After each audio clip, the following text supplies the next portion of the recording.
Hola, bienvenidos a este vídeo que está dirigido a los alumnos de la asignatura de dibujo técnico, tanto de primero como de segundo bachillerato del Colegio Escolapios de Getafe.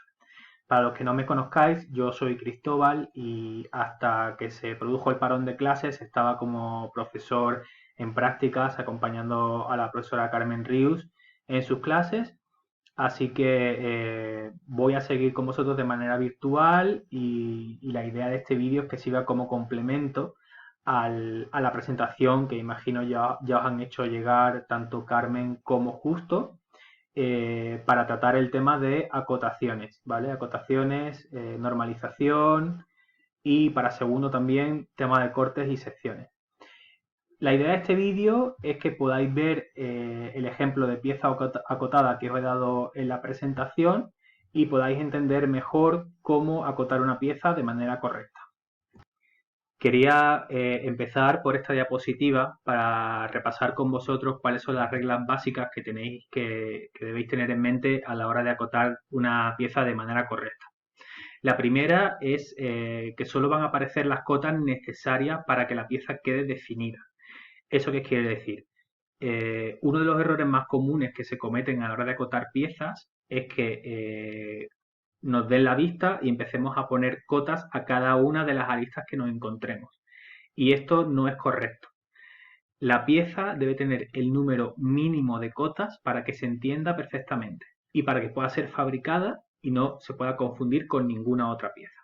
Es decir, no nos deben faltar cotas, tienen que estar todas las que necesitemos, pero no puede haber tampoco cotas de más. Es decir, no hace falta acotar todas las aristas. Un ejercicio muy sencillo es que una vez que pongáis todas las cotas, hagáis el ejercicio de mirarlas una por una y ver cuáles pueden sobrar. ¿Por qué? Porque salgan como por descarte de otras. Imaginaos que tenéis dos alturas, una que sea de 12 centímetros y la otra de 15 y tenéis un total de 27. Pues a lo mejor con la de 12 y la de 27 ya la de 15 no haría falta porque se intuye, ¿vale? Porque es la sustracción de un lado menos el otro. De todas formas, esto lo vamos a ver en el ejemplo que tenemos para que os quede más claro. Simplemente que tengáis muy claro que el número de cotas, el número de acotaciones que hacemos a una pieza, tiene que ser el estrictamente necesario. Por otro lado, y esto es una obviedad de lo primero, las cotas no deben repetirse. Es decir, que si tenemos, por ejemplo, dos aristas paralelas, dos lados paralelos, y colocamos una medida en uno de esos dos lados, no hace falta ponerlo al otro porque se intuye que como es paralela, obviamente va a medir lo mismo. Las cotas se colocarán en la vista que mejor defina la magnitud acotada. ¿Qué quiere decir? Os pongo un ejemplo muy sencillo. Imaginar un cilindro totalmente regular, en el que tengamos un alzado que sería un rectángulo y la planta que sería una circunferencia, ¿no? Si vamos a acotar el diámetro de esa circunferencia que forma la base, no lo vamos a acotar en el rectángulo, lo vamos a acotar en la circunferencia, que es en la vista donde mejor queda definida esa medida. Luego todas las cotas se expresarán en la misma unidad. Esto queda claro, ¿no? Es decir, no podemos acotar algo en milímetros y otra cosa en centímetros. Si estamos acotando la misma pieza, todo tendrá la misma unidad. Las cotas se leerán desde abajo y desde la derecha. Y por otro lado, las cifras de cotas quedarán encima de la línea de cota y en su misma dirección. Es decir, cuando coloquemos el número, la cifra que indica la medida de esa arista, la colocaremos siempre en la misma dirección y encima de la línea de cota. Aquí os pongo unos ejemplos. Arriba tenéis este primero, por ejemplo. Estaría mal, ¿por qué?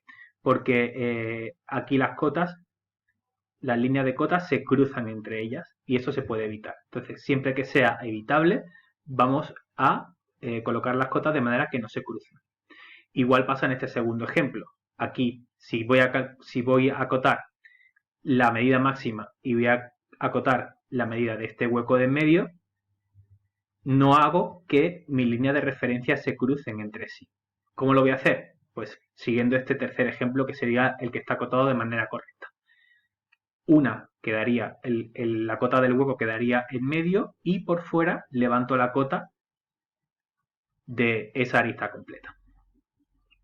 Aquí abajo tenemos otro ejemplo.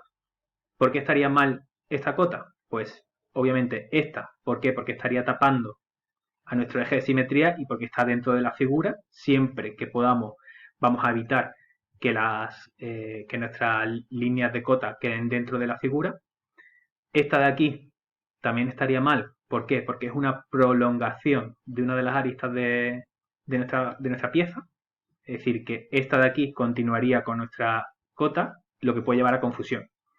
Y mucho menos podríamos poner una cota encima directamente de una de nuestras aristas. Siempre hay que sacarla hacia afuera, tal como está indicado en esta otra figura. Y esta última, pues exactamente lo mismo. Aquí la cota sería la prolongación de la arista, por lo tanto siempre hay que sacarla con nuestras líneas de referencia hacia afuera, siempre con una separación, y ahí sí que podríamos medir de manera correcta. También quería ver con vosotros cómo podemos acotar arcos. ¿Por qué hablar en particular de los arcos? Porque son elementos muy característicos que nos encontramos en muchísimas piezas que tenemos que acotar y obviamente no se acotan como si tuviésemos una arista recta normal. Cuando hablamos de arcos podemos hablar de circunferencias completas, es decir, que tengan 360 grados o cualquier arco de circunferencia que no llegue a ser una circunferencia completa. El centro de nuestro arco simplemente podemos indicarlo mediante un eje vertical y un horizontal, un trazo o una pequeña circunferencia, un pequeño círculo. Muy importante esto, cuando tengamos arcos que no superen los 180 grados, es decir, vayan de 0 a 180 grados, nosotros simplemente vamos a medir el radio de ese arco. Pero cuando superemos los 180 grados, aunque no tengamos una circunferencia completa, vamos a indicar el diámetro de ese arco, no el radio. Esto es muy importante que lo tengáis en cuenta. Luego, cuando el arco mide justo 90 grados, como por ejemplo es el caso de esta figura que vemos aquí, no hace falta indicar el centro de la circunferencia, ¿vale? Se van a evitar posiciones horizontales o verticales. Por eso, por ejemplo, esta figura de aquí estaría mal porque estamos indicando la cota con una línea de referencia justo en la horizontal. Así sí estaría bien, ¿vale? No hace falta que esté a 45 grados, podría estar un poco más vertical, un poco más horizontal, pero siempre que no sea totalmente horizontal ni totalmente vertical. Y cuando cotemos varios diámetros se va a evitar que la cota esté en la misma vista, ¿vale? Es decir, simplemente para no confundir de cota, lo vamos a llevar a otro lado. Y ya vamos a pasar al ejercicio resuelto que tenéis en la presentación. Es esta figura de aquí. Se propone que a partir de esta figura se dibujen las vistas y la pieza quede acotada, ¿vale? Entonces, vamos a sacar este alzado, la planta y este perfil. Esto es algo que ya habéis hecho más de una vez y no debería haber ningún problema. Y la pieza está acotada. Vamos a ir viendo elemento por elemento cuáles son las cotas que se han dado y por qué, ¿no? El por qué se van acotando de esa manera la pieza. Vamos a empezar siempre por el alzado, ¿vale? Entonces, tenemos dos medidas, una que es el cuerpo este superior, que está acotada a este lado, y luego la parte de abajo. Esta es una forma de acotarla. Otra forma de acotarla, ¿cuál hubiera sido? Podríamos haber puesto este 118, que es la parte inferior de la pieza, y luego podríamos haber acotado aquí, sacar una cota, con la medida al completo, que sería en este caso unos 194, si mal no calculo. Entonces, en el caso que pusiéramos la pieza al completo, este 76 sobraría, ¿vale? Porque como ya hemos comentado antes, las piezas se deben definir con el mínimo número de cotas posible, ¿vale? Aquí arriba, luego tenemos estas pequeñas alas de arriba y luego este arco. Como es un arco de 180 grados, lo medimos a través del radio, ¿vale? Entonces simplemente desde el centro lanzamos una línea de referencia y sobre esta marcamos la cota. ¿Qué ocurre aquí? Si pusiéramos la flecha desde dentro y lo pusiéramos aquí, quizá el R35 no cabe bien. Entonces simplemente alargamos, prolongamos esta línea de referencia y colocamos la cota fuera. Eso no hay ningún problema, ¿vale? Por otro lado, ¿qué más elementos tenemos? Este 32, que es este elemento de aquí, ¿vale? lo acotamos, lo podemos acotar a este lado. ¿Podríamos haberlo acotado aquí? Perfectamente. En realidad no hubiese habido ningún problema ponerlo aquí. Pero ¿qué pasa? Como tenemos que medir también esta hendidura más pequeña, pues no la podemos llevar aquí. Esta sí es importante que haya quedado marcada en el alzado y no en el perfil, porque en el perfil está en vista oculta, ¿vale? Porque corresponde a la hendidura esta central. Por lo tanto, cuando hay una vista oculta, se evita a toda costa poner una cota, ¿de acuerdo?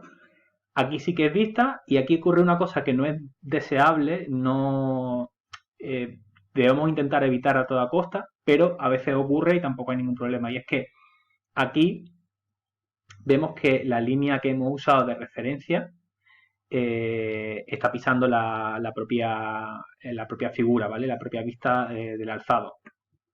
Como he dicho antes, vamos a intentar que esto no ocurra, pero si ocurre en algún momento no pasa nada. Luego por aquí igual, tenemos tres medidas, que es la parte superior, esta parte que cae hacia aquí y luego esta última hendidura que tampoco estaba acotada en ningún otro lado. Colocamos las tres cotas debidamente. Y esta de aquí, que es la hendidura pero vista desde la planta, que es obviamente diferente a esta de aquí. Pues nada, se saca igualmente esta línea de referencia y se marca esa cota de 30. En esta pieza tenéis que tener cuidado de no confundir esta pequeña guía, esta pequeña eje, que simplemente nos está marcando el centro de la circunferencia. No es un eje de simetría, ¿vale? Si esta pieza fuese totalmente simétrica, podríamos indicar este eje al completo, tendría que pasar por toda la pieza, por toda la vista del alzado en este caso, y obviamente esta medida, que si os fijáis 60, 68, sería la misma. ¿Qué ocurriría en ese caso? Imaginad que la pieza fuese simétrica al 100%, nosotros marcaríamos el eje de referencia aquí y ya solo haría falta medir uno de los lados, es decir, podríamos dejar este y quitar este segundo, porque ya sabiendo que la pieza es simétrica, no haría falta marcar la misma medida una segunda vez. Y vamos a pasar al segundo ejercicio que he planteado como ejercicio resuelto y vamos viendo elementos que pueden ser interesantes en esta pieza que es más compleja que la anterior. Por un lado, bueno, tenemos esta especie de manivela en perspectiva, sacamos las tres vistas y, por ejemplo, aquí tenemos una circunferencia que está completa y otra que solo tiene 180 grados, porque es este arco de aquí. Pues entonces el arco lo mediremos a través del radio, la circunferencia completa con el diámetro. Siempre que no me quepa la cifra de cota dentro, pues extenderé esta línea de referencia y saco la cota fuera, ¿vale? ¿Qué elementos podemos ver aquí? Por ejemplo, aquí tenemos esta medida completa de 56,38, pero no tenemos cuánto mide esta parte de aquí y cuánto mide este eje central, esta parte central de la pieza. ¿Por qué no la tengo? Pues porque ya tengo definido abajo cuál es la distancia al centro, que es este 21,38, y también tengo el radio de la circunferencia grande. Entonces, si sé que esto mide 15 y que de aquí a aquí hay 21,38, yo ya, por una simple resta matemática, sabré cuánto mide este ancho central restándole al elemento completo. Entonces, como he dicho antes, no hace falta que estén todas las cotas, solo las estrictamente necesarias para que la pieza quede definida.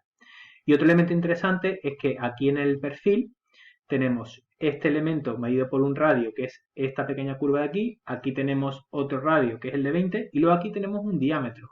¿Y por qué?